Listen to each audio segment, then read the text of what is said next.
A Capital in the Shadow of Fire. August 24th, 1814. The year is 1814. America, which should have been brimming with the pride of a young republic, was instead being crushed under the heavy burden of the War of 1812 with Britain. The conflict raged everywhere, from skirmishes on the Canadian border to naval battles on the high seas.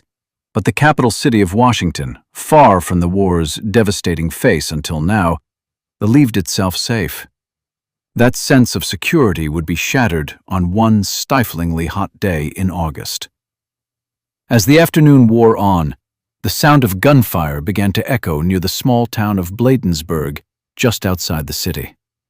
British troops, hardened in the Napoleonic Wars, and commanded by Rear Admiral George Cockburn and Major General Robert Ross, swiftly routed the hastily assembled American forces, comprised mostly of inexperienced militia.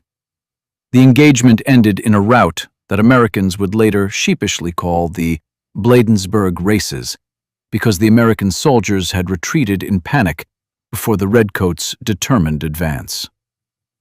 In the capital, complete chaos reigned. When news of the defeat reached the city, the streets instantly filled with panicked people, wagons, and horses. Everyone was trying to grab the most valuable possessions they could carry and flee.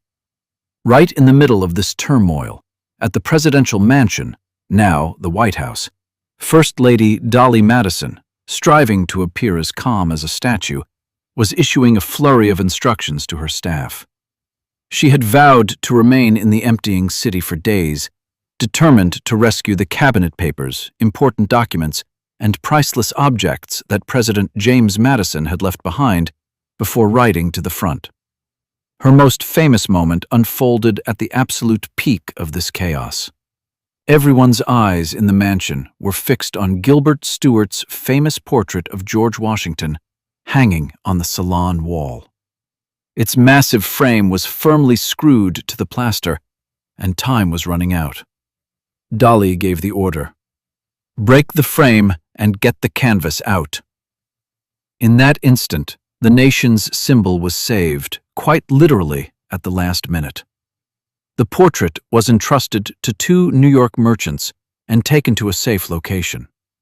Dolley would later describe those moments. "I am writing right now my last hours. I have pressed as many cabinet papers into trunks as to fill one cart. My kind friend, I must leave this house, or the retreating army will soon make me a prisoner. When I shall again see you, or whether I will ever again write to you, I do not know."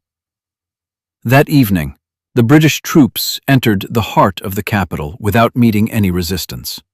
The streets were silent and deserted. This unresisted victory was almost eerie. Generals Ross and Cockburn advanced directly to the presidential mansion. Upon entering, they found the dining table that Dolley Madison and her party had abandoned in haste. The table was set for supper. Gleaming porcelain plates, crystal glasses, silver cutlery, and cooling food seemed to be waiting for ghostly guests. The British officers were not unmoved by this ironic hospitality. They first raised a toast to American independence with the president's reserved wine, then happily devoured the entire meal. It was a conqueror's feast. The moment the meal was over, the order was given. Prepare to set the building alight. Soldiers piled furniture high, hurling torches into windows and doors. The sky turned crimson as the flames licked and swallowed the elegant building made of Virginia sandstone. The fire was so intense that its glow could be seen from Baltimore and even from British ships at sea. Then came the turn for the other symbols of the American Republic. The British set fire to the Treasury Building, the War Department, and, in the greatest blow, the Capitol Building. The wooden walkway that then connected the Capitol's two wings and the Library of Congress, containing thousands of books inside, were reduced to ashes within a few hours. That night, the physical heart of American democracy was being destroyed. But history sometimes scatters a poetic justice right into the middle of the greatest tragedies. As the British continued to burn the city, the sky suddenly darkened, and a storm, one of the most violent ever recorded, resembling a hurricane, broke loose. Lightning flashed, torrential rain extinguished some of the fires, and fierce winds tore weapons from the hands of British soldiers and flattened their tents. This unexpected natural event prevented the British from staying in the city any longer.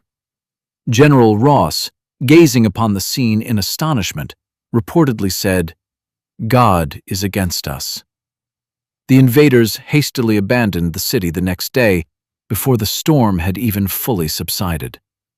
The locals would later dub this event the storm that saved America and interpret it as divine intervention. What remained after the fire was a White House with its marble columns still standing, but blackened by soot, and the resilience of a nation that would later rise from its ashes with a new coat of snow-white paint.